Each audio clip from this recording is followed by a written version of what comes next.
Менің каналыма қош келдіңіздер. Біз бүгін жылқы етінен қуырдақ дайындаймыз. Бірінші қыздырған қазанымызға сұйық майды құйып, етімізді салып, жақсылап қуырамыз.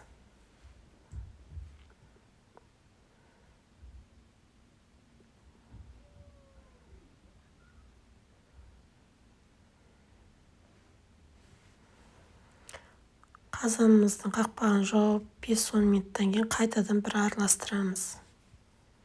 Қазанымызды тағы да жауып қоямыз.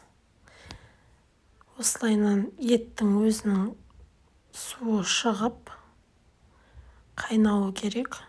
Өзінің суына қайнатамыз, өз сөліне. Өстіп су тартылған кезде еттің үстіне морковымызды, картошкамызды салып араластырамыз.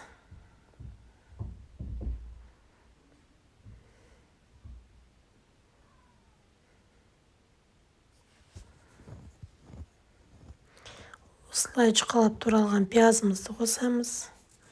Тұзымызды, қара бұрышымызды қосып, жақсылап араластырып,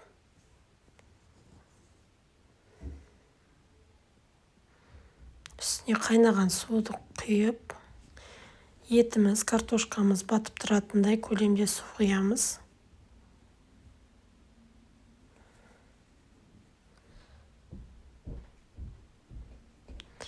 Қазанымыздың қақпағын жауып 30-35 минуттай пісіреміз. Міне біздің қуырдағымыз дайын. Ас болсын.